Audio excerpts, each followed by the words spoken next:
The slap from Rebecca didn't just knock my glasses off my face. It shattered every illusion I had about our family. The sting spread across my cheek like wildfire, but the burning in my heart hurt worse. I stood there, my vision blurred without my glasses, watching the shape of my daughter-in-law transform from family into stranger in an instant. "You stay out of my business!" Rebecca hissed, her voice trembling with rage. "You're nothing but a nosy old woman who can't accept that your son is gone." I bent down slowly, my knees protesting as I retrieved my glasses from the hardwood floor. One lens had cracked a jagged line running through the center. How fitting! Everything I thought I knew about Rebecca now had the same fractured quality. Just moments before, I'd found it by accident. A legal document tucked carelessly between insurance papers on her kitchen counter while I was helping organize her files. Petition for determination of incapacity, with my name listed as the subject. My own daughter-in-law was trying to declare me mentally incompetent. I stumbled back home in the fading evening light, the Georgia humidity wrapping around me like a suffocating blanket.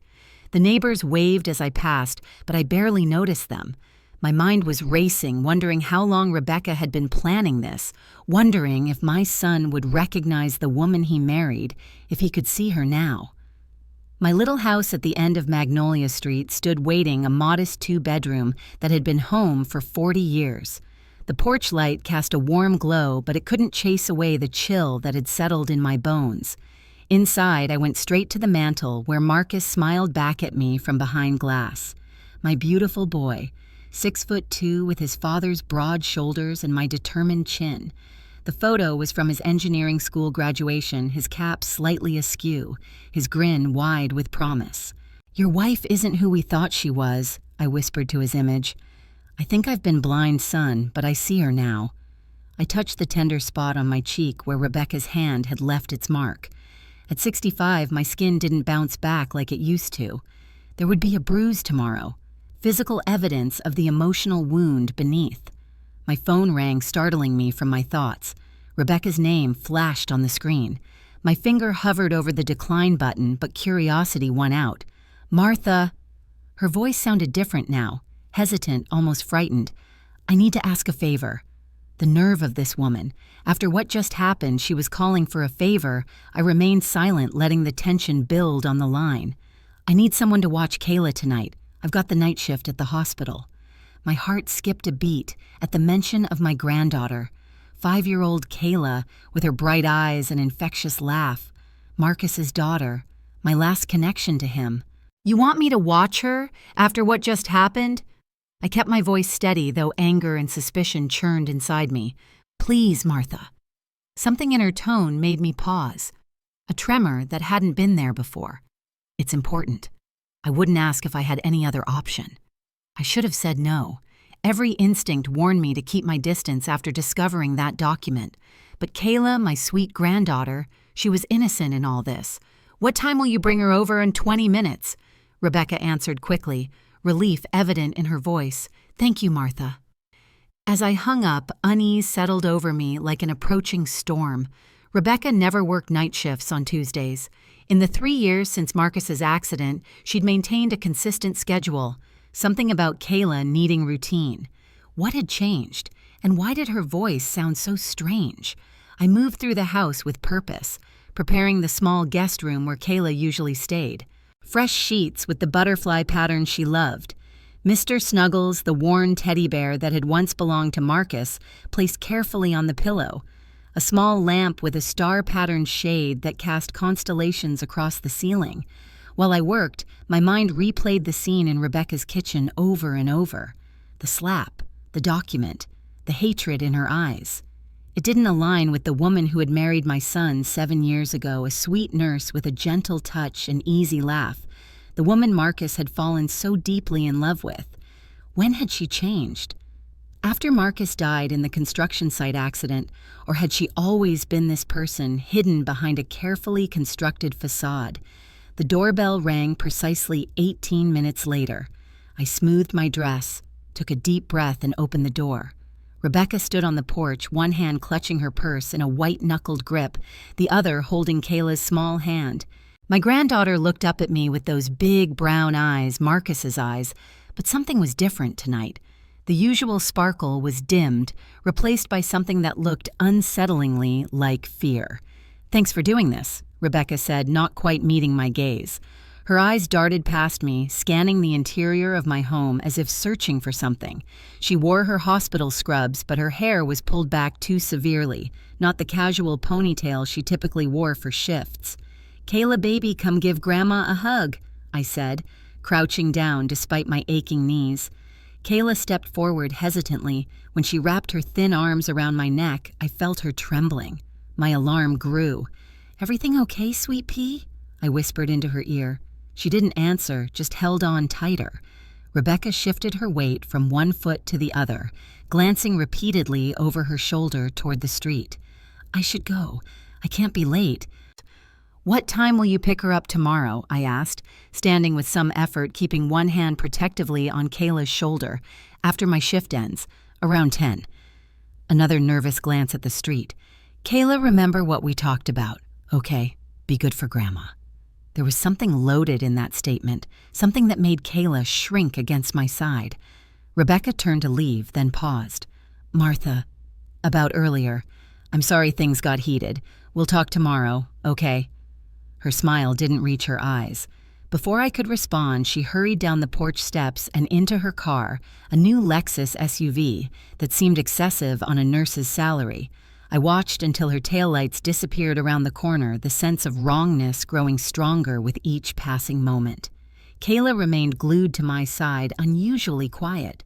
Normally, she'd be chattering about school or her friends or asking to bake cookies. Tonight, she was a shadow of herself. "Come on in, baby. I made your favorite soup, chicken with stars, just how you like it." Inside, I set a bowl of soup in front of her at the kitchen table. Kayla stared at it but didn't pick up her spoon. Mr. Snuggles sat clutched in her lap, her small fingers working anxiously through his worn fur. "Not hungry, sweet pea?" She shook her head, eyes downcast. "You feeling sick?" I pressed my hand to her forehead. "No fever. I'm okay, Grandma." She whispered the first words she'd spoken since arriving. I sat beside her, pushing my own worry aside to focus on hers. "You know you can tell Grandma anything, right? Anything at all that's bothering you." Her lower lip trembled, but she pressed them together firmly, shaking her head again. I didn't push. Instead, I offered alternatives. "How about we skip dinner and have some ice cream instead? We can eat it while watching that princess movie you like." A tiny smile flickered across her face there and gone like summer lightning. "Can we?" "Special Grandma rules." I winked, my heart aching at how relieved she seemed at this small reprieve. We settled on the sofa with our bowls of ice cream, the animated movie playing, though neither of us seemed particularly interested. Kayla sat closer than usual, occasionally glancing at the windows as if worried someone might be watching. When she finally set her bowl aside, barely touched, I noticed something that made my blood run cold. A purplish bruise circled her upper arm, just visible beneath the sleeve of her t-shirt. "Kayla, what happened to your arm, baby?" I kept my voice gentle, casual. She quickly pulled her sleeve down, panic flashing across her face. "Nothing. I fell at school." The lie was as obvious as the fear behind it.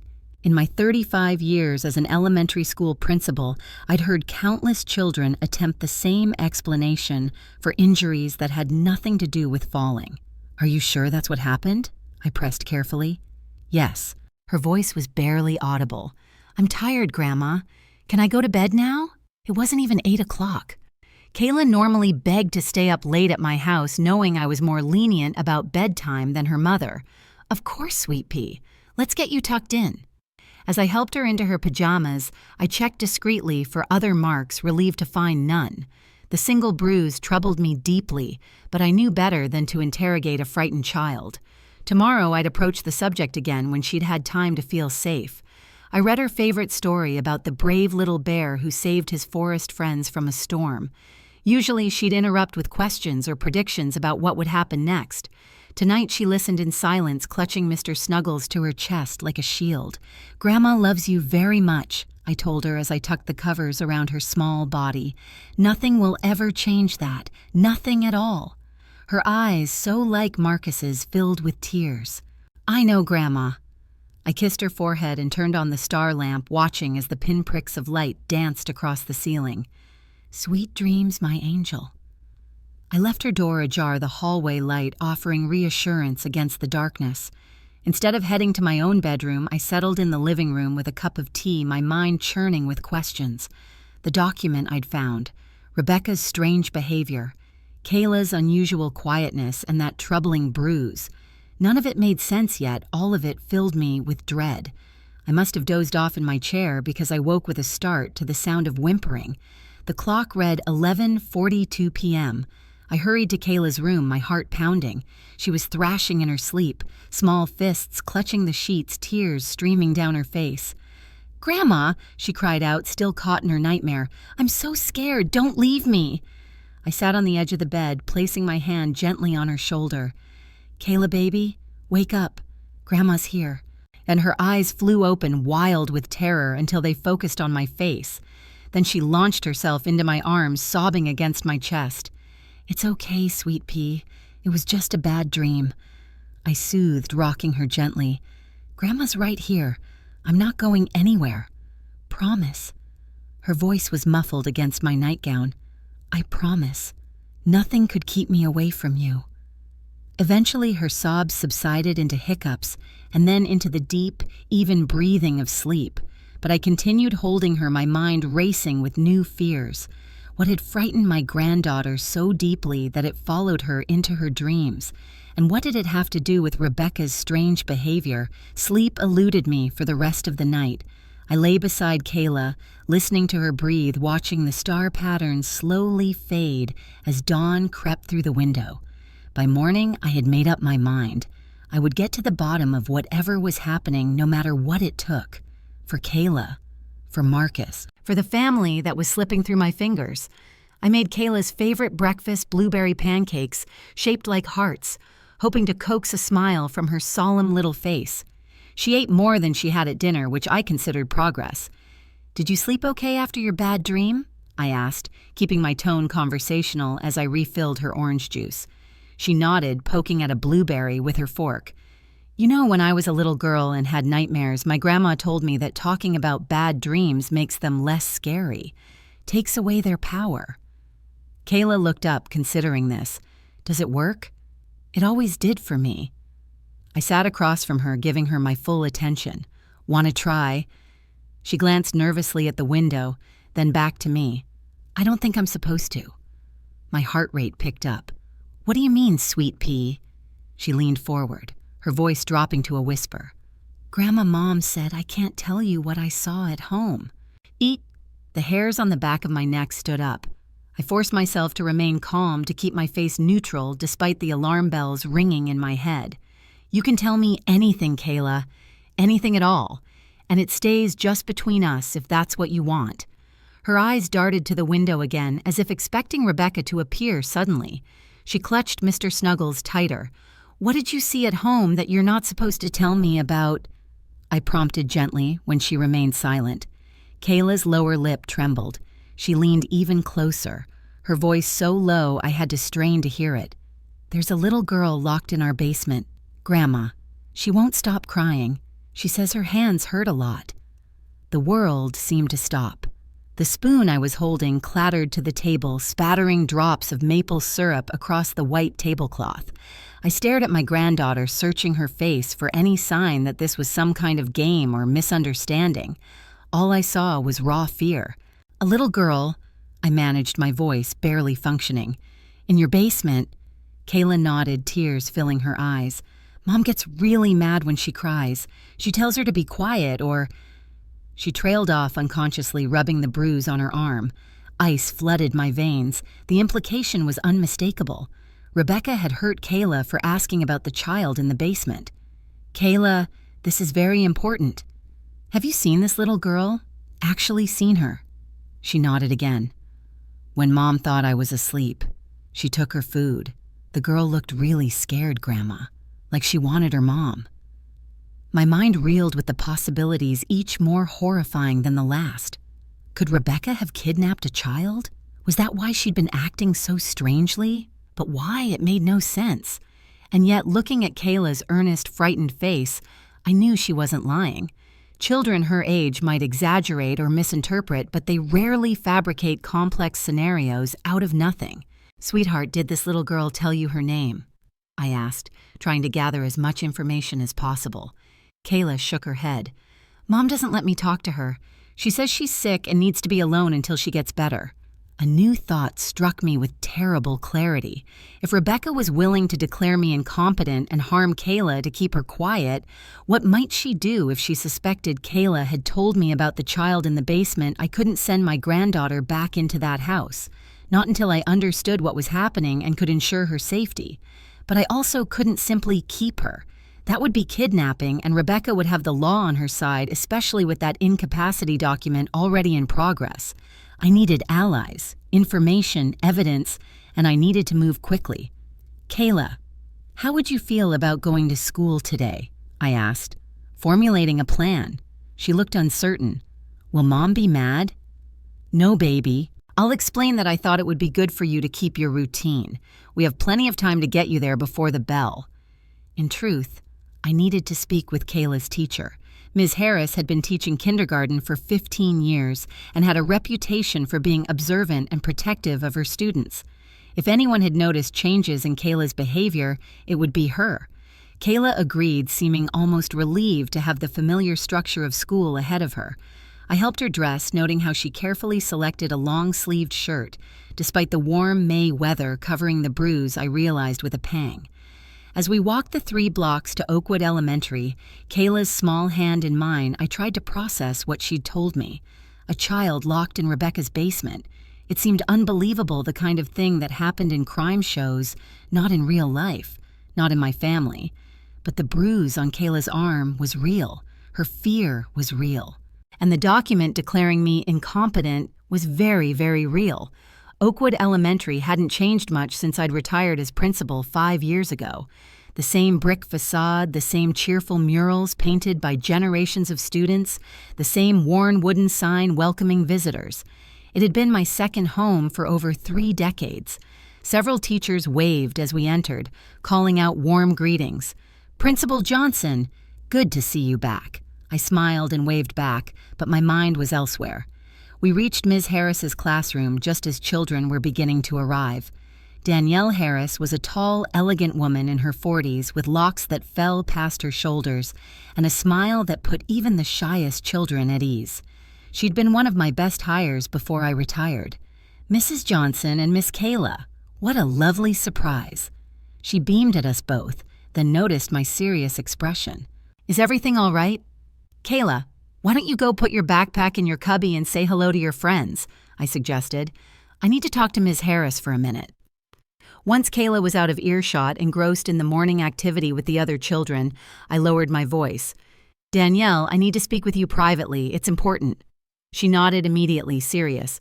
"The children have music in 20 minutes. We can talk then." Those 20 minutes felt like the longest of my life. I waited in the teacher's lounge, declining offers of coffee from former colleagues, my mind spinning with what I would say. How did one bring up the possibility that their daughter-in-law was keeping a kidnapped child in her basement?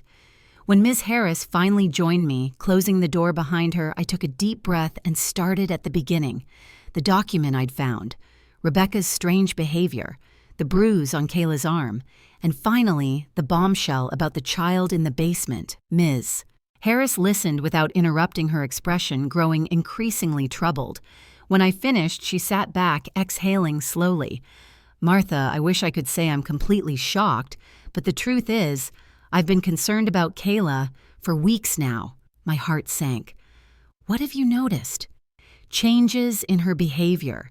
She used to be our classroom sunshine, always volunteering, raising her hand, helping other students. Lately, she's withdrawn, jumpy. She flinches at loud noises." Ms. Harris leaned forward, lowering her voice further. "And then there are the drawings." "Drawings?" She nodded, standing to retrieve a folder from her desk.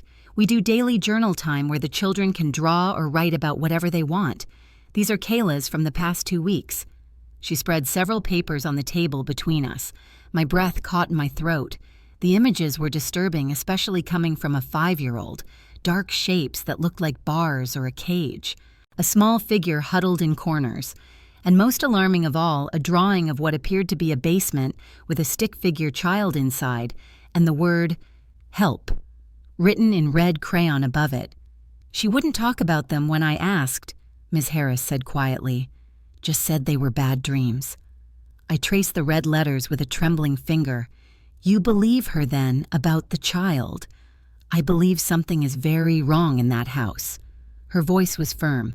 "Whether it's exactly as Kayla describes or something her 5-year-old mind is interpreting in the only way it can, I don't know. But these aren't the drawings of a happy, secure child." She gathered the papers, handing them to me. "Take these. You might need them if you go to the authorities."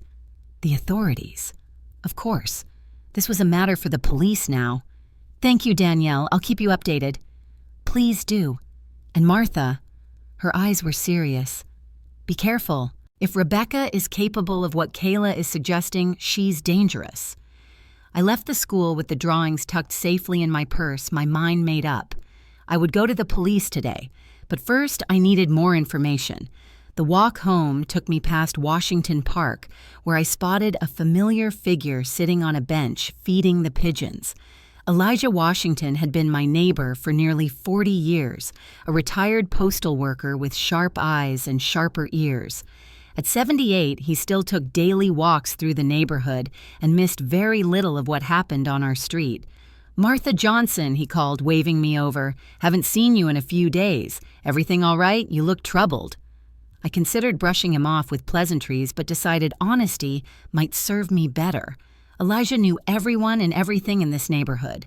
"Actually, Elijah, I am troubled." I sat beside him on the bench. "Have you noticed anything unusual at Rebecca's house lately?" His bushy white eyebrows rose. "Funny you should ask. Matter of fact, I have." My heart quickened. "What kind of unusual—" He glanced around, ensuring we weren't overheard. "Last Thursday, couldn't sleep with my arthritis acting up. Was sitting on my back porch around midnight hoping the night air might help. Saw Rebecca pull into her driveway, which wasn't odd in itself. Nurses keep strange hours." He paused, tossing another handful of birdseed to the waiting pigeons. What was odd was that she wasn't alone. Had a little girl with her. Not Kayla, this child was smaller. Hair was different too. Rebecca was hurrying her inside, practically dragging her. Child seemed scared, moving all awkward-like. My breath caught. "Are you certain it wasn't Kayla?" "Been watching that child grow up since she was born. Know the difference between her and some other kid." He fixed me with a steady gaze. "There's more." After they went inside, I heard crying. Not normal crying, like a child who's tired or wants something. This was different, frightened. Then it stopped suddenly, like someone had covered the child's mouth. Goosebumps rose on my arms despite the warm spring air. "Elijah, this is important. Would you be willing to tell this to the police if necessary?" He looked surprised but nodded without hesitation. "Course I would. Something wrong with that child." "I don't know yet, but I intend to find out." I hesitated, then added, "There's one more thing you could help me with if you're willing." "Name it."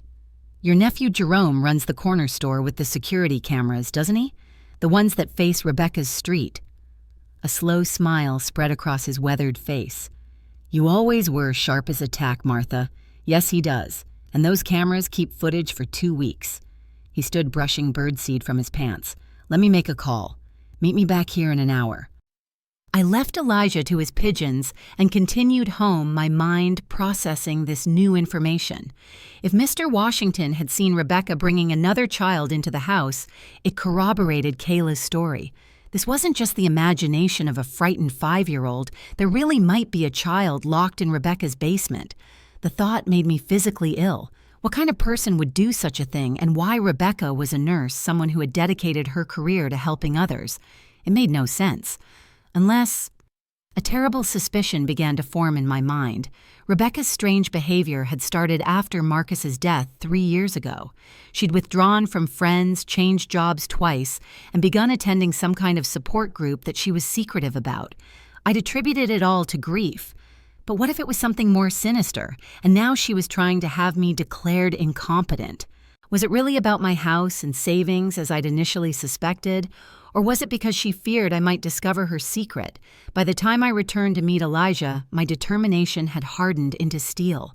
Whatever was happening, I would get to the bottom of it, for Kayla's sake, for the sake of the mysterious child who might be suffering in Rebecca's basement, and for Marcus, who would never have wanted his wife to become whatever she had become.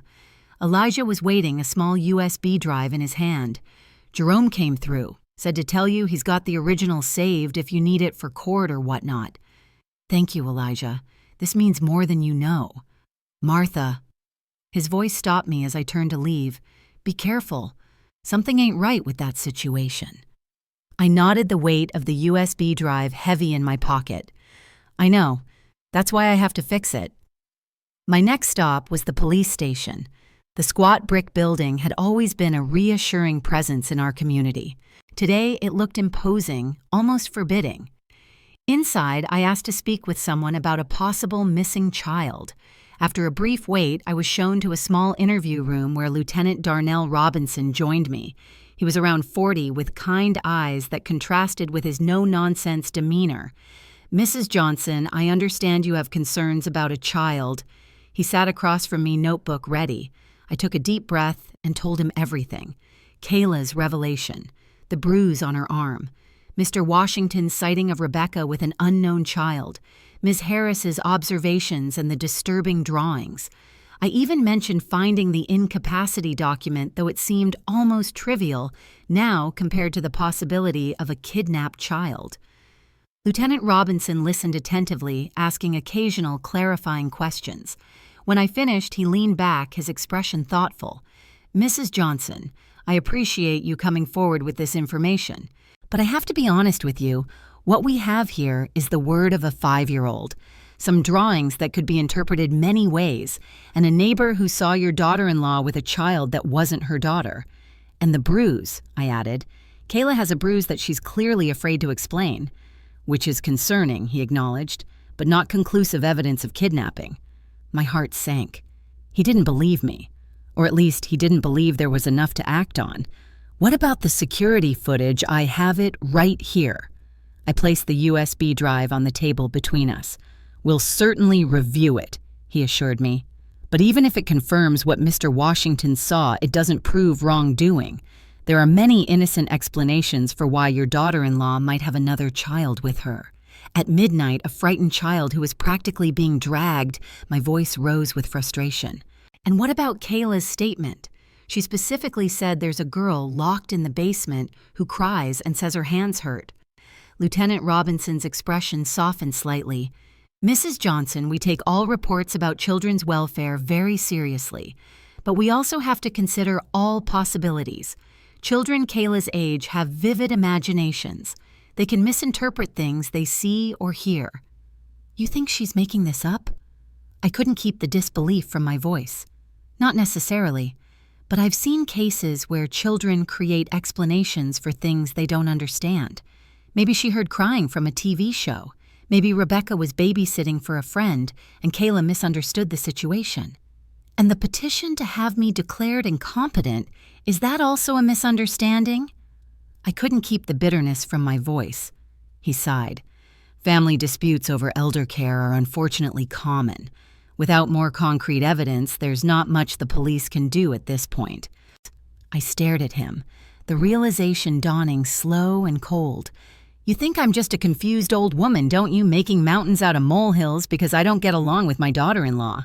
That's not what I said, Mrs. Johnson. But it's what you're thinking. I was a school principal for 35 years, Lieutenant Robinson. I know when someone is dismissing me because of my age.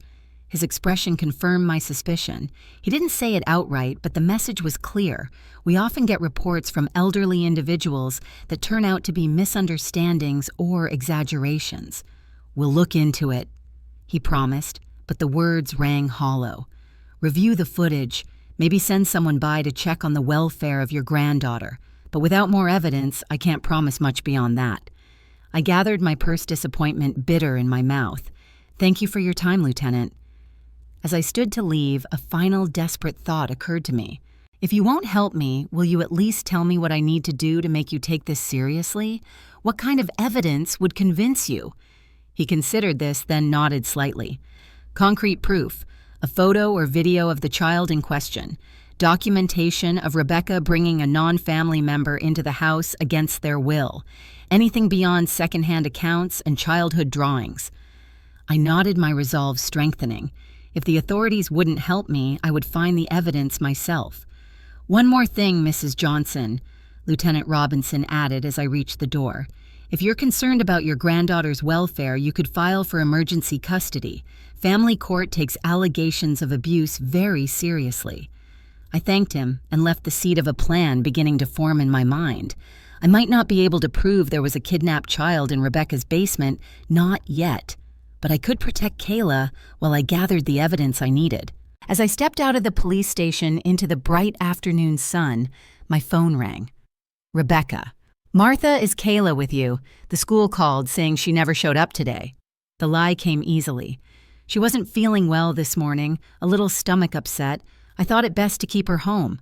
A pause. You should have called me. I didn't want to bother you during your shift. Another lie, smooth as silk. She's feeling better now. We're having lunch.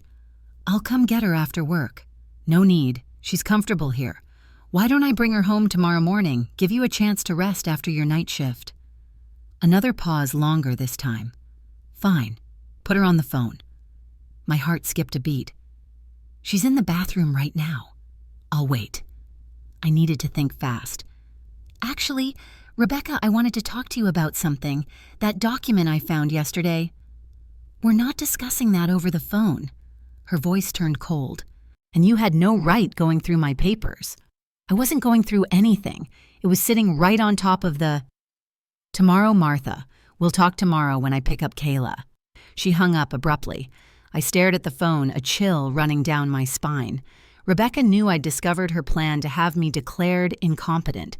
She knew I'd confronted the police with my suspicions, and tomorrow she would come for Kayla.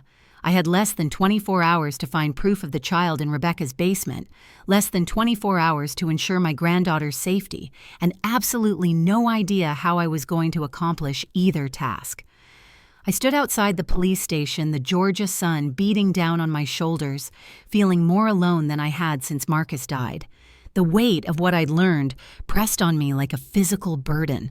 A child locked in a basement, my own granddaughter threatened into silence, and a system that wouldn't believe me because I was just another elderly woman with concerns. My phone buzzed with a text from the school, a reminder about the spring carnival next week. Such a normal, mundane thing. How strange that the world kept spinning while mine was shattering apart. I needed help, not from the dismissive Lieutenant Robinson, but from someone who would believe me, someone who understood what it meant to be overlooked because of your age or the color of your skin. Grace Mitchell had been my friend for over 40 years. We'd started teaching together back when Oakwood Elementary was still segregated in all but name. We'd fought those battles side by side, raised our children together, buried our husbands within months of each other. If anyone would stand with me now, it would be Grace. Her modest brick home was only a 15-minute walk from the police station. The hanging baskets of ferns on her porch swayed gently in the breeze as I approached. Before I could even knock, the door swung open. "I saw you coming up the walk," Grace said, arms already opening for a hug. At 70, she still stood straight as a rod, her silver hair cropped close to her scalp, her dark eyes missing nothing. "You look like you've seen a ghost, Martha. Come inside." I followed her into the cool interior, the familiar scent of lemon polish and sweet tea enveloping me. Grace had always kept her home immaculate, a habit from years of proving to a judgmental world that we were every bit as worthy of respect as anyone else. "Sit," she commanded, already pouring tea from a pitcher in her refrigerator. "And tell me what's wrong. Is it Kayla? Is she sick?" "Not sick," I said, my voice catching, "but in danger, I think." Over sweet tea and the lemon cookies Grace always kept on hand, I told her everything. The document I'd found, Kayla's frightening revelation, Mr. Washington's sighting, the dismissive response from the police. As I spoke, Grace's expression shifted from concern to outrage. "That lieutenant actually suggested you were confused," she asked, her voice sharp with indignation. "Not in those words, but the message was clear enough." Grace set her glass down with a decisive click. Some things never change. Black woman over 60 might as well be invisible unless we're serving food or minding babies. "What am I going to do? Grace Rebecca will come for Kayla tomorrow. If there really is a child in that basement—" "First things first," Grace said, practical as always. "We need to keep Kayla safe. That means documentation. Have you taken pictures of the bruise?" I shook my head, feeling foolish for not thinking of it. "Do it as soon as you get home, and write down everything Kayla told you word for word while it's fresh in your memory." She leaned forward, eyes intense. "Then we need more evidence about what's happening in that house. You said Rebecca thinks Kayla is at school." "Yes. She doesn't know I picked her up." "Good. That gives us time." Grace stood moving to a small desk in the corner of her living room. She returned with a notepad and began writing. "Here's what we're going to do. I'm coming home with you. We'll document Kayla's bruise and statement. Then we're going to stake out Rebecca's house." "Stake it out," I repeated, incredulous. "You heard me. If she's got a child in that basement, there must be evidence. Movement at the windows. Maybe she goes down there at regular times for feeding or whatever else." She scribbled more notes. "Elijah's nephew with the security cameras, could he set up something temporary focused on Rebecca's house? I don't know, maybe. Let's find out." She was already reaching for her phone. "And we'll need more allies. Pastor Mitchell from my church, he works with the Children's Advocacy Center downtown. He'll know what legal options we have for protecting Kayla." For the first time since Kayla's revelation, I felt a spark of hope. Grace had always been this way, turning outrage into action, fear into planning. "Thank you," I whispered, my voice thick with emotion. Grace squeezed my hand. "Don't thank me yet. We've got work to do." 2 hours later, we had assembled what Grace jokingly called our War Council in my living room. Elijah Washington sat in my armchair, his weathered hands resting on his cane. Pastor Mitchell, a tall man with salt and pepper dreadlocks, occupied the sofa beside Grace. And Jerome Washington, Elijah's nephew, who ran the corner store, stood by the window, periodically checking the street. Kayla was napping in her room, exhausted from the emotional morning. Before she'd fallen asleep, we gently asked her more questions about the girl in the basement, carefully documenting her answers and photographing the bruise on her arm. Each detail she shared made my blood run colder. "She cries at night, Grandma, but Mom puts the music on real loud so nobody can hear. Mom takes food down sometimes, sandwiches and water, but not very much. The girl tried to run away once. Mom got really mad. That's when she started locking the door from the outside." Now, with Kayla sleeping, we compared notes and formulated a plan. "I've reviewed the security footage." Jerome said, his voice low and steady. "It confirms what Uncle Elijah saw. A woman matching Rebecca's description bringing a small child into the house at 11:47 p.m. last Thursday. The child appears reluctant, possibly frightened." "Could you make out any identifying features of the child?" Pastor Mitchell asked. Jerome shook his head. "The angle isn't great and it's nighttime, but it was definitely not Kayla, different height, different hair." "I've checked recent missing children reports," Pastor Mitchell added, consulting his tablet. "There's one that might match. Zoe Williams, age 5. African American, went missing from the neighboring county 2 weeks ago." He turned the screen to show us a school photo of a beautiful little girl with beaded braids and a shy smile. The timing would be consistent with what Mr. Washington observed. My heart clenched, looking at Zoe's innocent face. Could this be the child in Rebecca's basement? If so, why would Rebecca have taken her? It made no sense. "What about Rebecca's schedule?" Grace asked. "Martha, you said she claimed to work night shifts, but you suspect she's lying." "Yes. I called the hospital this morning pretending to need to speak with her about a family emergency. They said she wasn't scheduled for any night shifts this week." "So, where does she go?" Jerome wondered aloud. "That's what we need to find out," Grace said firmly. "Jerome, can you set up temporary surveillance on Rebecca's house just for a few days?" "Already done," he replied with a slight smile. Installed 2 cameras this morning after Uncle Elijah called. They're small, wireless, motion-activated. One facing the front door, one with a view of the basement windows. I stared at him in surprise and gratitude. Thank you. I don't know what to say. He shrugged, embarrassed by my thanks. It's what neighbors do. Look out for each other. The footage feeds directly to my phone. Jerome continued showing us the app. If there's movement, we'll know immediately. That's the surveillance covered, Grace said. Now we need to address Kayla's safety. Pastor Mitchell. The pastor leaned forward, his expression serious. Based on what you've told me, we have grounds for an emergency custody petition. The bruise, the documented statement, the clear fear Kayla exhibits a family court judge might grant temporary custody to you, Martha, pending investigation. But that would alert Rebecca immediately, I worried. If she knows we're on to her. What about the child in the basement? Elijah asked, voicing the concern foremost in all our minds. A heavy silence fell over the room. If we moved too quickly to protect Kayla, we might put the other child in greater danger. But if we waited too long... We need to catch Rebecca in the act, Grace finally said. Get irrefutable evidence that there's a child being held against her will, something even Lieutenant Dismissive can't ignore. How? I asked. Jerome's phone buzzed, startling us all. He checked it quickly, his expression sharpening. Movement at Rebecca's house, front door. We clustered around his phone, watching as Rebecca emerged onto her front porch. She looked around furtively, then locked her door not just with the standard lock, but with what appeared to be a padlock on the outside. Who puts a padlock on the outside of their front door? Grace murmured. Someone who doesn't want something inside to get out, Elijah replied grimly. We watched as Rebecca got into her car and drove away.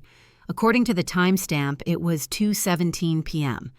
She's supposed to be at work, I said slowly, but she just left the house. And locked it up like Fort Knox, Grace added. Let me check something, Jerome said, tapping on his phone to switch camera views. The second camera showed the side of the house where narrow basement windows were visible just above ground level. There. See that movement?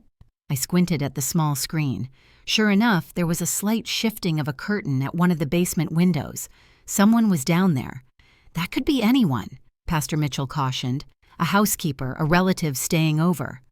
In a basement with the house locked from the outside, Grace countered. Not likely. We need to see inside that basement, I said, conviction growing in my voice. Not just shadows behind curtains. We need to see who's in there. Breaking and entering is a felony, Pastor Mitchell reminded us gently. As much as I share your concern, we need to work within the law or risk making the situation worse. What if we had probable cause, Jerome suggested. Say we heard cries for help coming from inside. Elijah shook his head. That's still breaking and entering, nephew, and who's to say a court would believe we actually heard anything? We fell silent again, the weight of the moral dilemma pressing on us all. A child might be suffering just blocks away, yet our hands were tied by laws designed to protect privacy laws that in this case might be enabling abuse. What if, Grace said slowly, we get Rebecca to incriminate herself, set up a situation where she reveals what she's doing. Like what, I asked. A confrontation, something that pushes her buttons. People reveal things when they're angry or scared. I thought about the slap about Rebecca's flash of rage when I discovered the document. It's risky. Rebecca has a temper, but she's also calculating. She's managed to hide whatever she's doing for some time now. Maybe we should follow her, Jerome suggested. See where she goes when she's supposedly at work. I like that idea. Elijah nodded. Might lead us to understand what she's involved in. I can do it, Jerome offered. My assistant manager can cover the store.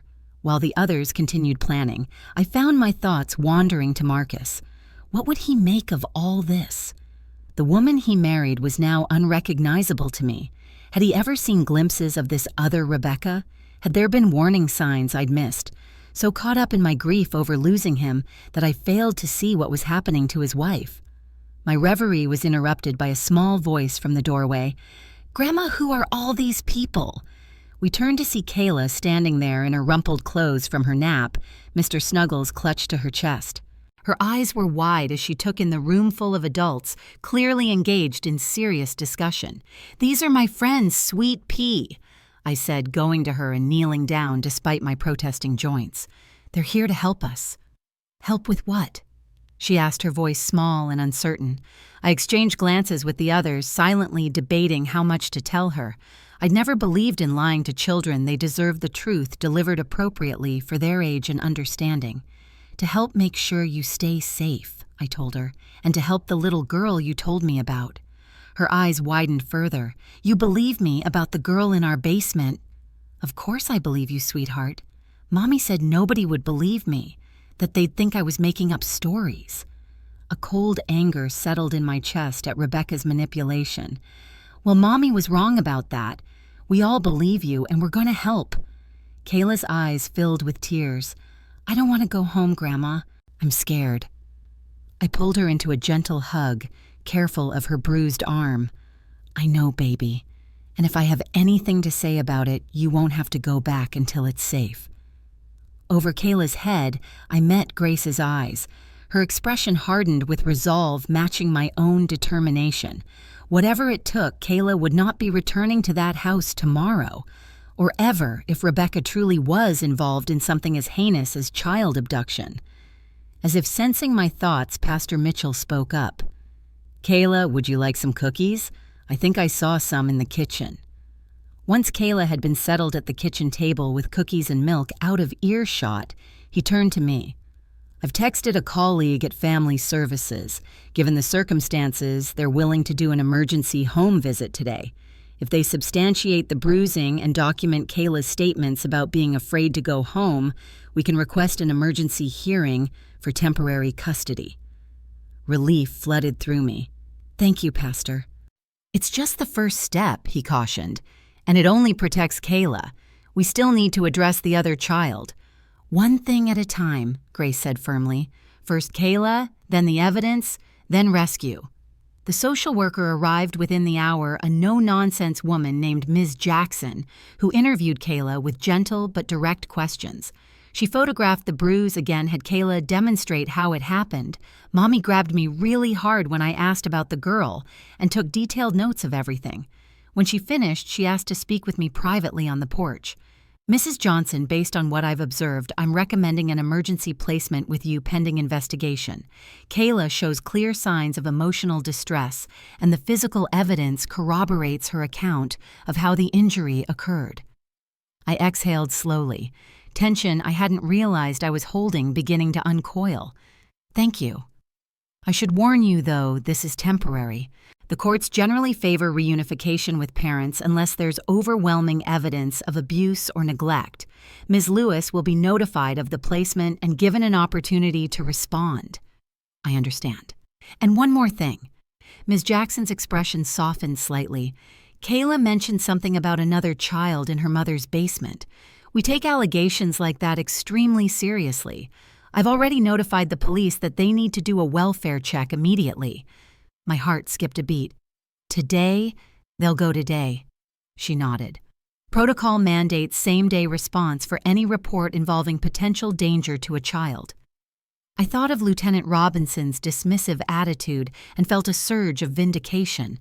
Let him try to brush this off now with a formal report from Family Services backing up my claims. Thank you, I said again, meaning it from the depths of my soul. After Ms. Jackson left, I returned to the living room where the others were waiting expectantly. Kayla stays with me for now, I announced, unable to keep the relief from my voice. And the police have been officially notified about the child in the basement. They have to check it out today. Grace's face broke into a wide smile. Thank God, now we're getting somewhere. Don't celebrate yet, Pastor Mitchell cautioned. Rebecca will be notified about Kayla's placement, and if she's truly involved in something illegal, she might take steps to hide evidence. Like moving the child, Jerome said gravely. A new fear gripped me. What if Rebecca removed the girl from the basement before police could investigate? What if we'd inadvertently made the situation worse by involving authorities too soon? Jerome's phone buzzed again. He checked it, his expression darkening. Rebecca's back, and she's not alone. We gathered around the phone once more. The footage showed Rebecca returning to her house accompanied by a tall, broad-shouldered man I recognized with a jolt, her brother James Lewis. James had never liked me much, always implying that I was too involved in Marcus and Rebecca's marriage. After Marcus died, he'd stopped coming around altogether, though I knew he and Rebecca remained close. "Who's that?" Grace asked. "Rebecca's brother James. Ex-military works construction now, I think." We watched as they entered the house, Rebecca unlocking the multiple locks with practiced efficiency. The door closed behind them, and for several minutes nothing happened. Then movement at the basement window, again more pronounced this time. The curtain was pulled back briefly, revealing what looked like a small hand pressed against the glass before being quickly withdrawn. "That's a child's hand," Grace whispered, voicing what we all saw. Jerome switched back to the front camera just in time to see Rebecca and James emerging again. James was carrying something, a large duffel bag that he placed carefully in the trunk of his car. "What's in the bag?" Elijah wondered aloud. A horrible thought struck me. "The child. They're moving the child." "It's not big enough," Grace said, though she sounded uncertain. "Is it for a 5-year-old if they—" I couldn't finish the sentence, the implications too terrible to voice. "We need to call the police, now," Pastor Mitchell said firmly, already reaching for his phone. Before he could dial, Jerome's phone buzzed with another alert. Rebecca was exiting the house again, this time carrying what looked like a small suitcase. She placed it in her own car, then went back inside. "She's packing up," Grace said, "getting ready to run." I thought of Kayla safely eating cookies in my kitchen, oblivious to the drama unfolding blocks away. If Rebecca fled with the child from the basement, would we ever find either of them again? "I'm calling," Pastor Mitchell said, dialing 911. While he reported what we were witnessing, I paced the living room, my mind racing. What had happened to Rebecca? How had she gone from the sweet, caring nurse who'd married my son to someone capable of keeping a child prisoner in her basement? The doorbell rang, startling us all. Grace peered through the peephole, then stepped back, her expression grim. "It's Rebecca." My blood ran cold. "What? She can't know Kayla is here. The social worker just left." "Maybe she followed the social worker," Elijah suggested. "Or maybe someone at the school told her you picked Kayla up." The doorbell rang again, more insistently this time. Then Rebecca's voice, artificially sweet. "Martha, are you home? I came to check on Kayla. The school said she was sick." I froze, unsure what to do. If I didn't answer, would she break in? If I confronted her, what would she do behind me? Jerome was still monitoring his phone, watching James as he returned to Rebecca's house for what appeared to be another bag. "Martha, I know you're in there. Your car is in the driveway." Rebecca's voice hardened, the false sweetness evaporating. "Open the door. I want to see my daughter." Pastor Mitchell covered the phone with his hand. "Police are on their way to Rebecca's house, 5 minutes out." To me, he whispered, "Stall her." Taking a deep breath, I moved to the door but didn't open it. "Rebecca, this isn't a good time. Kayla is resting. Open the door, Martha." All pretense was gone now. "I'm taking Kayla home." "She's not feeling well enough to move." I tried to keep my voice steady, though my heart was hammering against my ribs. "Why don't you come back tomorrow as we planned?" "Open this goddamn door or I swear I'll break it down." The venom in her voice made me step back involuntarily. Behind me, Grace was ushering Kayla deeper into the house, into my bedroom, where she could be hidden from view. Jerome and Elijah positioned themselves on either side of the door, ready to intervene if Rebecca tried to force her way in. I took another deep breath, then opened the door a crack, the chain still in place. Rebecca stood on my porch, her face contorted with rage. This was not the woman who had married my son. This was someone else entirely, someone dangerous. "Where is she?" Rebecca demanded. "Where's Kayla?" "She's resting," I repeated. "Rebecca, what's going on? Why are you so upset?" Her eyes narrowed to slits. "Don't play dumb with me, you interfering old bitch. I know what you're trying to do, turning my own daughter against me. Spreading lies." "I haven't spread any lies, Rebecca." "No. Then why was the social worker asking questions at Kayla's school today? Why did the police just show up at my house?" So that explained her panic. Someone the school, Ms. Jackson, Lieutenant Robinson, had tipped her off. "If you've done nothing wrong, you have nothing to worry about," I said, trying to sound calmer than I felt. She laughed, a harsh sound devoid of humor. "You have no idea what you're messing with, Martha. No idea at all." She leaned closer to the crack in the door, her voice dropping to a threatening whisper. This is bigger than you can imagine. I tried to keep you out of it. That's why I filed for guardianship to protect you. But you couldn't leave well enough alone, could you? Protect me from what Rebecca... For a moment, something like genuine fear flashed across her face. Then her expression hardened again. It doesn't matter now. Just give me my daughter and I'll leave. This is your last chance to stay out of it. I can't do that. You don't have a choice. She stepped back, pulling out her phone. I'm calling my lawyer. And the police. Reporting you for kidnapping. Ms. Lewis. Pastor Mitchell stepped into view behind me, his voice calm but authoritative. I'm Pastor Mitchell from New Hope AME. I'd advise against making false reports to the police. They're already on their way to your house with a warrant based on reports of a child being kept there against her will. Rebecca's face drained of color. You don't know what you're talking about. I think we do, I said, finding courage in the support of my friends.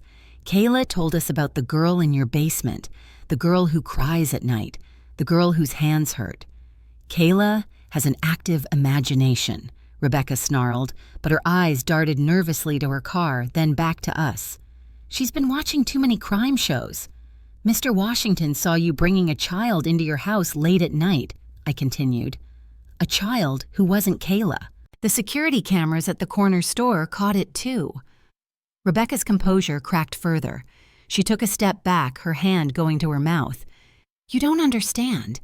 You couldn't possibly understand. Try me, I challenged, pushing the door open a bit wider though still secured by the chain. Help me understand how you went from being Marcus's loving wife to someone who would hurt a child. At the mention of Marcus's name, something shifted in Rebecca's expression, a flash of raw grief quickly buried under rage. Don't you dare bring him into this. You have no right. He was my son.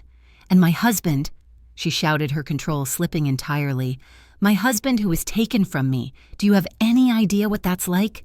To have the love of your life ripped away for no reason, to be left with nothing but a hole where your heart used to be. Despite everything, I felt a pang of empathy. Of course I knew what that was like.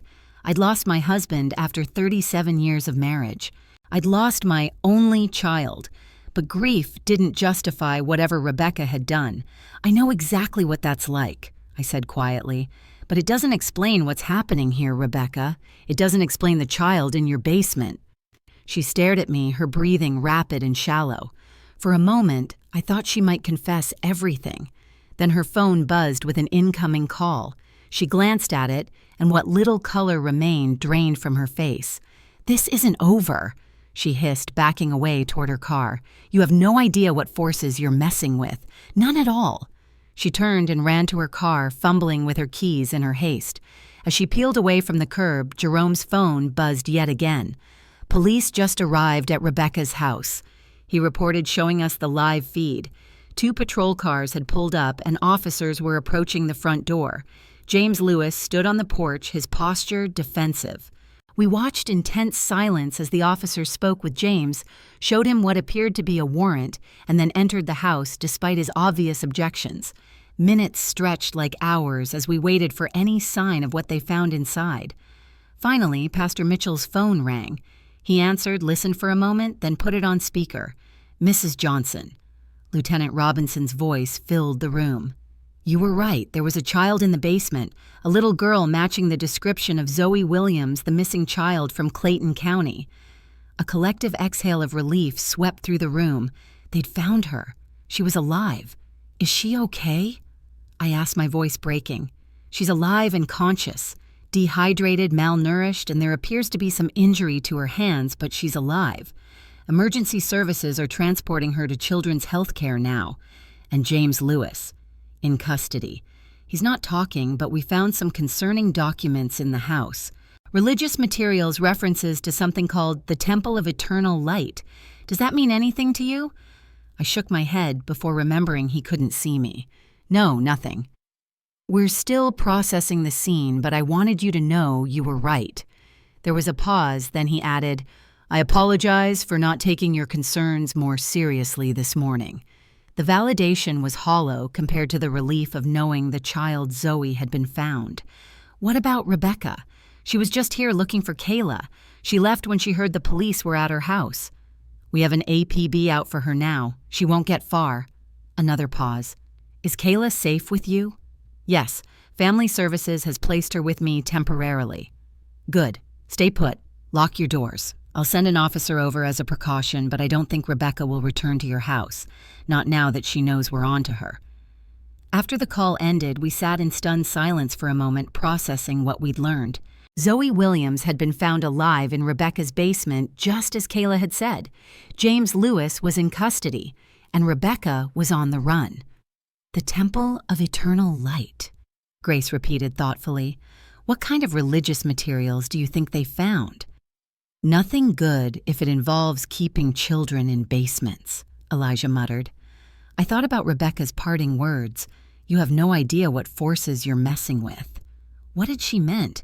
What forces could justify kidnapping and imprisoning a child? Grace seemed to read my thoughts. Whatever Rebecca's involved in, it's not over yet. Not while she's still out there. And not until we understand why, I added softly. Why take Zoe? Why risk everything? Pastor Mitchell checked his watch. I need to get to the hospital. As a clergy member, I can offer support to Zoe and her family. Perhaps learn more about what happened to her. I'll come with you, I said, standing. I want to see her for myself, to know she's really safe. What about Kayla? Grace asked. She can stay here with me and Jerome, Elijah offered. We'll keep her safe. I hesitated, torn between the need to see Zoe with my own eyes and the desire to stay with Kayla. Before I could decide, a small voice came from the hallway. Grandma, is that girl okay? The one from our basement? We turned to see Kayla standing there. Mr. Snuggles clutched to her chest as always.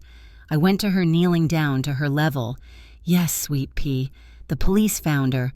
She's going to be okay. Is Mommy in trouble? How do you explain to a 5-year-old that her mother is involved in kidnapping and child abuse, that the woman who should have protected her was part of something so disturbing we still couldn't comprehend it? Your mommy has made some bad choices, I said carefully. And yes, she's in trouble. But that's not your fault. None of this is your fault. Kayla nodded solemnly. I know. Mommy said it was for Daddy, to help his soul. But I don't think Daddy would want anyone to be locked up and scared. I stared at her, momentarily stunned by this new piece of information. What do you mean for Daddy? Mommy said the man at the special church told her Daddy's soul was trapped, that he couldn't go to heaven until they did the special ceremony. Kayla's eyes filled with tears. But I don't think Daddy would want that girl to be hurt. He was nice to everyone. I exchanged shocked glances with Grace and Pastor Mitchell. What kind of cult had Rebecca fallen into? What had they convinced her to do in Marcus's name? You're right, sweet pea, I said, gathering Kayla into a gentle hug. Your daddy wouldn't want anyone to be hurt. He was a good man who cared about people. As I held my granddaughter, I realized we'd only begun to scratch the surface of whatever darkness Rebecca had fallen into. The child was safe, yes, but the danger wasn't over. Not while Rebecca remained free, and not while the true nature of the Temple of Eternal Light remained a mystery. The forces we were messing with, as Rebecca had put it, were still very much in play, and somehow horribly they were connected to my son. The knowledge settled over me like a shroud. Whatever happened next, it was clear that the Rebecca I thought I knew had died alongside Marcus 3 years ago. In her place was someone I didn't recognize, someone dangerous, desperate, and still out there. And despite everything, I couldn't help but wonder, had I somehow failed them both? Children's Health Care of Atlanta was a maze of sterile corridors and hushed conversations. Pastor Mitchell and I walked side by side, our footsteps echoing against the polished floors.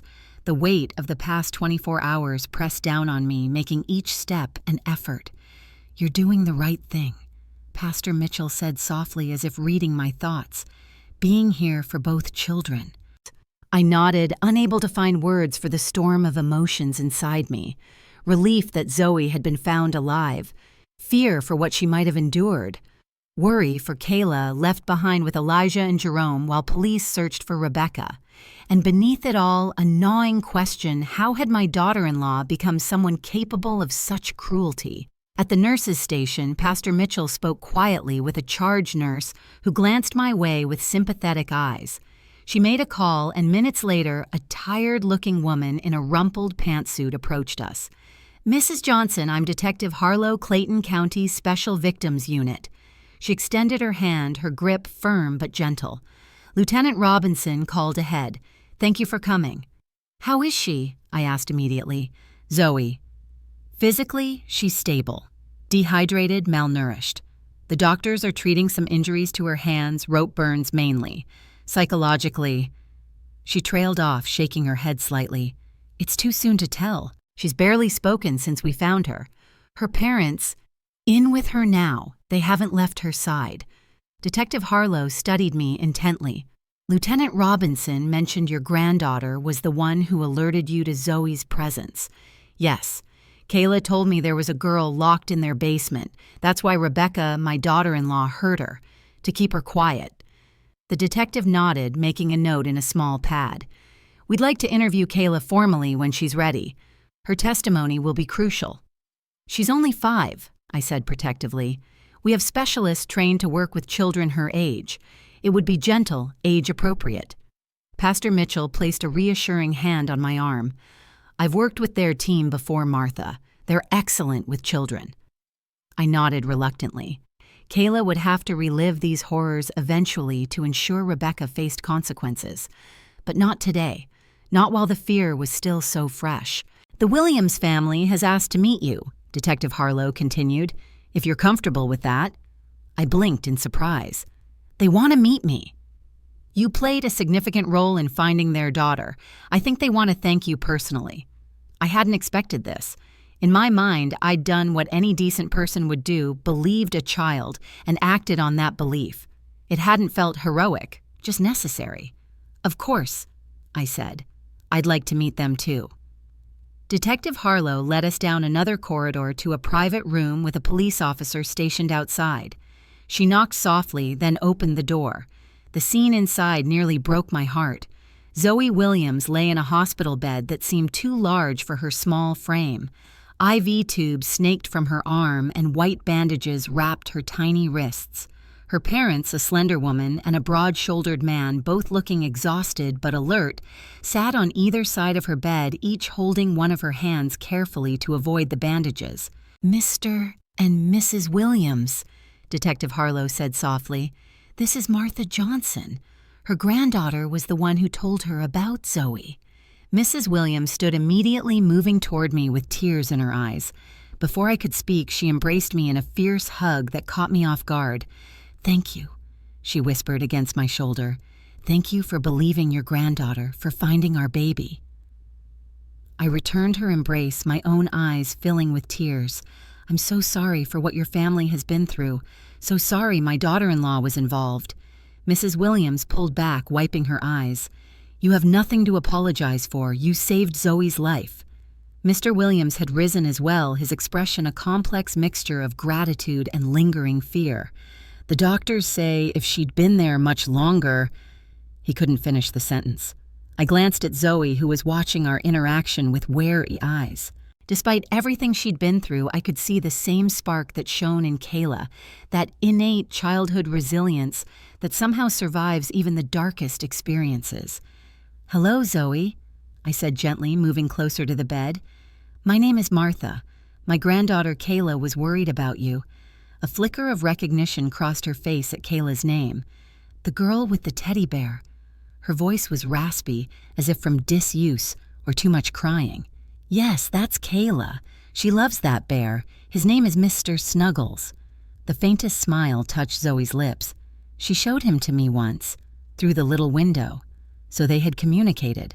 That explained how Kayla knew so many details about Zoe's condition. "Zoe, honey," Detective Harlow said, approaching the bed, "Mrs. Johnson might be able to help us understand what happened. Is it okay if we talk to her about it? You don't have to say anything if you don't want to." Zoe looked at her parents, who nodded encouragingly. "Okay," she whispered. Detective Harlow guided Pastor Mitchell and me to chairs near the door, giving the family some space while keeping us within earshot. "Zoe has told us a little about her time in that basement," she said quietly, "but there are still many gaps. She was taken from a playground near her home 2 weeks ago by a woman matching Rebecca Lewis's description. The woman told her she was special, that she had light inside her that could help someone. She promised to take her to get ice cream. My stomach turned at the calculated manipulation. A child lured with kindness, only to be imprisoned and terrified. Was she alone with Zoe the whole time? I asked. No. She's mentioned a man named Solomon who came to see her several times. We believe this is Solomon Wright, the leader of what appears to be a cult operating in the area, the Temple of Eternal Light. Pastor Mitchell frowned. I've heard whispers about this group. They claim to be a spiritual healing center, but there have been concerns about their practices. Isolation of members, demands for significant financial contributions, unusual rituals. What kind of rituals? I asked, dreading the answer. That's what we're still trying to determine, Detective Harlow said. The documents we found in Rebecca's house mentioned a harvesting ceremony scheduled for the next full moon, references to vessels of light and soul transfer. A chill ran through me. Kayla's words echoed in my mind. Mommy said it was for Daddy, to help his soul.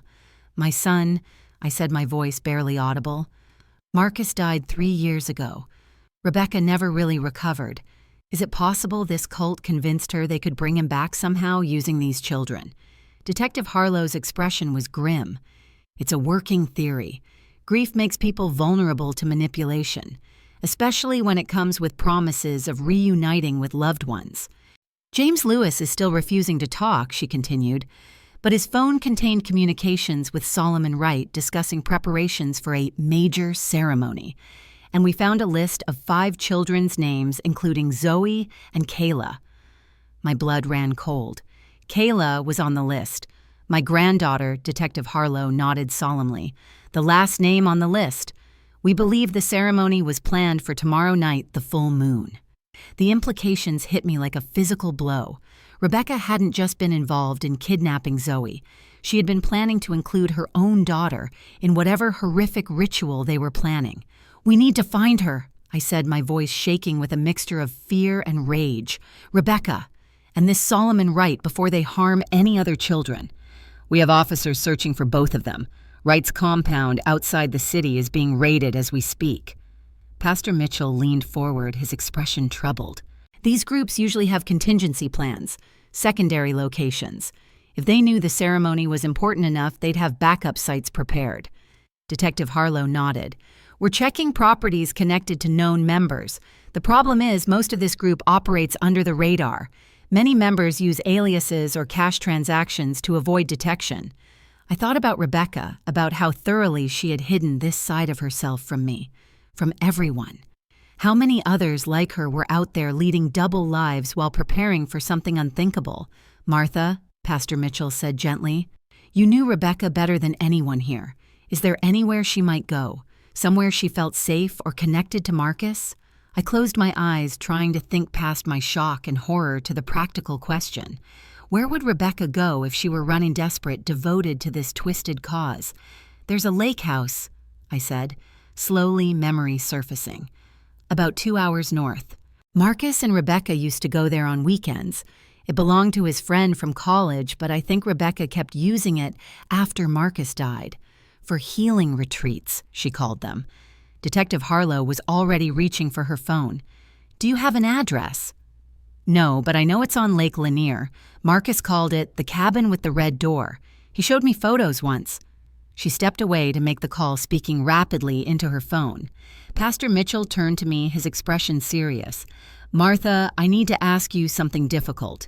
If the police find Rebecca at this lake house, would you be willing to speak with her? Sometimes in these situations, a familiar voice can help de-escalate. I stared at him, caught off guard by the request. You want me to talk to her after everything she's done? I know it's asking a lot, but Rebecca trusts you, or at least she did once. And if there are other children involved, the thought of facing Rebecca again, knowing what I now knew, made my stomach knot with anxiety. But if there was any chance it could help save another child like Zoe, how could I refuse? I'll do it, I said quietly. But I don't know if she'll listen to me. You didn't see her eyes when she came to my house. There was nothing of the woman I knew. Cult indoctrination is powerful, he acknowledged. But so are family bonds, and whether she admits it or not, you're still family to her. Detective Harlow returned her expression cautiously optimistic. We've identified a property on Lake Lanier registered to a Thomas Weldon. He was Marcus's college roommate, correct? I nodded, surprised at their efficiency. Yes, they stayed close after graduation. We're dispatching units now. If Rebecca's there, we'll find her. She hesitated, then added, We'd like you to come with us, Mrs. Johnson, just to the staging area. If she's there and the situation allows, having you speak to her might help. Events were moving rapidly now, the momentum carrying me along. I thought of Kayla, safe with Elijah and Jerome, protected by the officer Lieutenant Robinson had sent. I thought of Zoe finally reunited with her parents, but forever changed by her ordeal. And I thought of the other children on that list, unknown to me, but just as precious, just as deserving of protection. I'll come, I said, whatever I can do to help. The staging area turned out to be a state police barracks about 5 miles from the lake house. Detective Harlow, Pastor Mitchell, and I had traveled in a police cruiser, sirens silent but moving with urgent purpose through the late afternoon traffic. By the time we arrived, the operation was already underway. Lieutenant Robinson met us at the door, his expression grim but determined. Mrs. Johnson, thank you for coming. We've confirmed Rebecca Lewis is at the lake house along with 3 adults we believe are members of the Temple of Eternal Light. Solomon Wright. He shook his head. No sign of him yet, but we've identified one of the other adults as Elias Thorne Wright's second-in-command according to our intelligence. Any children? Pastor Mitchell asked the question foremost in all our minds. Thermal imaging shows 6 heat signatures total, 4 adults, 2 smaller figures that could be children. We're proceeding with extreme caution. My heart raced. 2 children. 2 more victims like Zoe caught in this nightmare. Lieutenant Robinson led us to a room where monitors displayed feeds from officers' body cameras and a drone circling the property. The lake house was smaller than I'd imagined from Marcus's descriptions, a rustic cabin with weathered wood siding and, true to its nickname, a bright red door. It sat nestled among pine trees on a secluded lot with a small dock extending into the lake behind it. We have officers positioned around the perimeter, Lieutenant Robinson explained. Our negotiator is preparing to make initial contact. If that fails, we're prepared for a tactical entry, but obviously we want to avoid that with children potentially inside. I studied the monitors, searching for any glimpse of Rebecca. What would I say to her if given the chance? How could I reach past the delusion and manipulation to the woman who had once been part of my family? There's movement at the door, someone called out. On the center monitor, the red door opened slowly. A man stepped out onto the porch, his hands raised above his head. Even from the drone's overhead perspective, his expensive suit and carefully styled hair marked him as out of place in the rustic setting. That's Elias Thorne, an analyst said, consulting a tablet. 47 former investment banker. Joined the temple 5 years ago after a divorce. Rose quickly through the ranks. Another figure appeared in the doorway behind Thorne, a woman slim and pale with her hair pulled back severely from her face. Rebecca. Even from this distance, even through the grainy drone footage, I could see the tension in her posture, the rigid set of her shoulders. They're responding to the negotiator, Lieutenant Robinson explained, gesturing to an officer speaking into a radio near the monitors. Thorne is asking for guarantees of safety if they surrender peacefully. Is he giving up? Pastor Mitchell asked, sounding surprised. It appears so, Lieutenant Robinson said cautiously, but we're proceeding as if it could be a diversion. On the monitor, Thorne was nodding at something the negotiator had said. He turned and spoke to Rebecca, who shook her head vehemently. An argument seemed to ensue with Thorne gesturing emphatically toward the police positions, and Rebecca repeatedly shaking her head. She's not cooperating, I murmured. She still believes in whatever they've told her. Mrs. Johnson, Lieutenant Robinson said, turning to me, would you be willing to speak with Rebecca over the radio? It might help de-escalate the situation. The moment had come sooner than I'd expected. I swallowed hard, nodding. What should I say? Just speak from the heart. Remind her of who she was before all this. Connect her to reality. The negotiator handed me a radio showing me which button to press to speak. I took a deep breath, trying to center myself. "Rebecca," I said, my voice surprisingly steady. "It's Martha, Marcus's mother." There was a long pause. On the monitor, Rebecca froze at the sound of my voice coming through the negotiator's speaker. Then she stepped forward, taking the radio the negotiator offered. "Martha," her voice crackled through the speaker in my hand, sounding smaller and younger than I'd expected. "What are you doing here?" "I'm trying to help you, Rebecca. This has gone too far. Whatever the temple promised you about Marcus, about bringing him back or helping his soul, it's not real. It can't be real." "You don't understand," she said, an edge of desperation entering her voice. "I've seen proof. Solomon showed me how the light can be transferred, how souls can return through the right vessels. Marcus is coming back to me, to us." My heart broke at the raw grief in her voice, at how thoroughly this cult had exploited her pain. "Rebecca, Marcus is gone. We both loved him. We both miss him every day. But what you're doing now, kidnapping children, hurting them, Marcus would be horrified." "The children aren't hurt," she insisted. "They're chosen, special.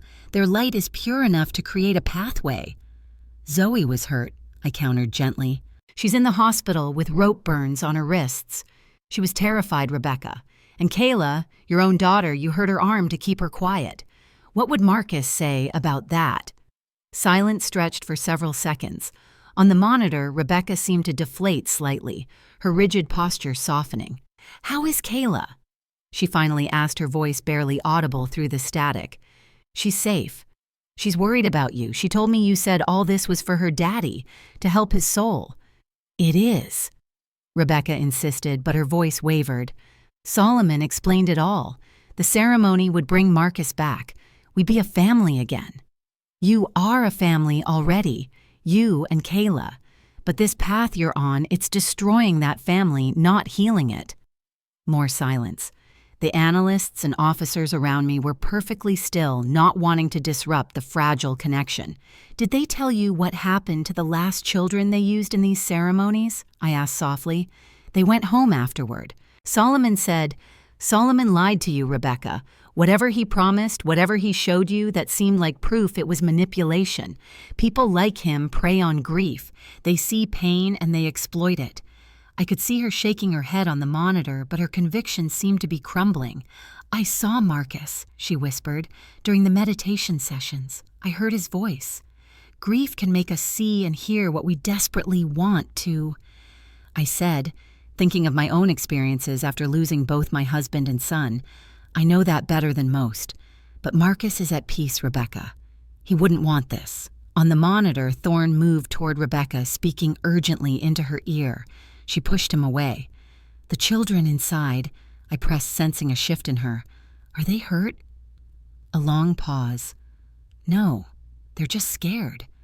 Solomon said they had to be kept separate until the ceremony, that their light couldn't mix before then. Let them go, Rebecca. End this now before anyone else gets hurt."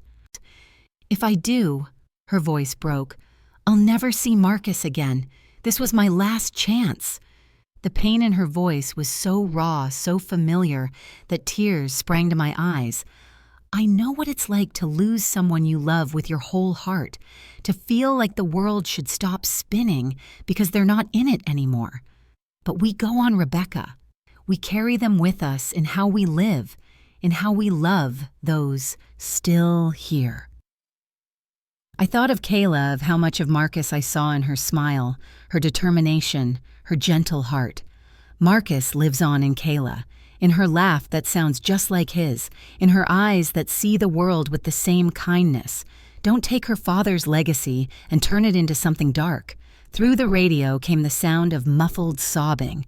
On the screen, Rebecca had sunk to her knees on the cabin porch, the radio clutched to her chest. "I just wanted him back, she cried. "I just wanted things to be like they were before."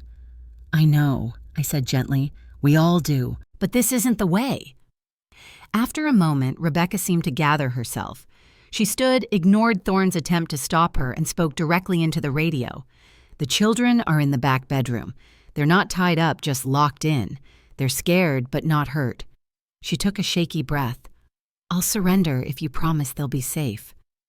They will be, I assured her. And Kayla, she needs her mother. Not the woman who hurt her to keep secrets, but the mother who loved her, who Marcus loved. Will I see her again? The question was barely audible. I couldn't promise that, not with the charges Rebecca would face, but I also couldn't crush the fragile connection we'd established. I don't know what happens next, Rebecca. That's up to the courts. But I promise Kayla will know you tried to make things right in the end. She nodded, though I couldn't see it through my tears. On the monitor, she handed the radio back to the negotiator and walked down the porch steps with her hands raised. The next hour passed in a blur of activity. Thorne and the other 2 cult members surrendered as well, though with less cooperation than Rebecca had shown. The 2 children, a 7-year-old boy named DeMarcus and a 6-year-old girl named Emily, both reported missing within the last week, were safely recovered and reunited with their frantic parents at the barracks. I watched from a distance as Rebecca was placed in a police car, her face tear-streaked, but calmer than I'd seen it in years. Our eyes met briefly as the car pulled away. I couldn't read her expression, remorse, resignation, perhaps even relief. But the wild desperation that had frightened me at my house was gone. You did an amazing thing today, Lieutenant Robinson said, joining me as I sat quietly in the barracks break room, a cold cup of coffee forgotten before me. Those children might not be alive if you hadn't connected with Rebecca the way you did. I just spoke the truth, I said wearily. About grief, about Marcus. Things she already knew deep down beneath all the manipulation. Well, that truth saved lives. He sat across from me, his expression serious. There's something else you should know. The raid on Solomon Wright's compound found evidence of previous ceremonies. Photos, videos, documentation. My stomach clenched. Other children. He nodded grimly. We're still piecing it all together, but it appears this has been going on for at least 2 years. Wright convinced his followers that certain children had special light that could be transferred to the dead through ritual. He charged families hundreds of thousands of dollars for these ceremonies. Did any of the children... I couldn't finish the question. Some survived. Some didn't. His voice was flat professional, but I could see the toll this case was taking on him. Wright is still at large, but with the evidence we've gathered and testimony from Rebecca and the others, it's only a matter of time. I thought of those families, desperate like Rebecca, grieving like me, manipulated into believing the impossible. And I thought of the children sacrificed to that desperate hope. What will happen to Rebecca? I asked quietly. That depends on her cooperation, the extent of her involvement, her mental state. He sighed. I won't sugarcoat it, she's facing serious charges, but her assistance today will count in her favor. And Kayla, family services will work with you on a more permanent guardianship arrangement if that's what you want. Given the circumstances, I can't imagine the courts would object. What I wanted was for none of this to have happened, for Marcus to still be alive, for Rebecca to be the woman she once was, for Kayla to have both her parents whole and loving. But wishes couldn't change reality. Only actions could shape what came next. I want Kayla with me, I said firmly, and I want to help the other families affected by this cult. They'll need support from someone who understands. Lieutenant Robinson nodded approvingly. Pastor Mitchell mentioned you might feel that way. He's already talking about setting up a support group. Dawn was breaking as we finally headed back to Atlanta. Pastor Mitchell dozed beside me in the back of the police cruiser, exhausted from the night's ordeal. I stared out at the golden light touching the treetops, feeling strangely hollow, yet somehow lighter. The nightmare wasn't over. There would be investigations, trials, years of healing ahead for all involved. But the immediate danger had passed. The children were safe. And somewhere in the tangle of grief, manipulation, and darkness, a truth had emerged. Love couldn't bring back the dead, but it could save the living. My phone buzzed with a text from Grace. Kayla just woke up, asking for you. All quiet here. I smiled faintly, picturing my granddaughter with her beloved Mr. Snuggles, safe in my home that would now be hers too. There would be challenges ahead. Explaining to a 5-year-old why her mother wasn't coming home, helping her understand the twisted beliefs that had led Rebecca astray, supporting her through the inevitable questions about good and evil, truth and lies. But we would face those challenges together one day at a time, and somehow I knew Marcus would be proud of that. 6 months later, I stood in the sunshine outside the courthouse holding Kayla's hand as we watched families gather for the first official meeting of the Healing Light Foundation. Pastor Mitchell had helped me establish the nonprofit to support families affected by cult manipulation and exploitation, both those who had lost loved ones to groups like the Temple and those whose loved ones had been seduced into the group's beliefs. Solomon Wright had eventually been captured trying to cross into Canada. His trial was still pending, but the evidence against him was overwhelming. Rebecca had pleaded guilty to reduced charges in exchange for her full cooperation, receiving a 10-year sentence, with eligibility for parole after 5. Her diagnosis of severe depression and post-traumatic stress following Marcus's death had been considered in sentencing. I took Kayla to visit her monthly watching as mother and daughter rebuilt a fragile relationship, brick by painful brick. Rebecca was receiving intensive therapy in prison, slowly untangling the web of manipulation that had led her to participate in such horrors. Some days were better than others, but there was progress, real progress. "Grandma, look!" Kayla tugged at my hand, pointing to where Zoe Williams was climbing out of her parents' car. "Zoe's here." The two girls had formed a special bond through their shared trauma, a friendship that had helped both of them heal in ways adult intervention couldn't touch.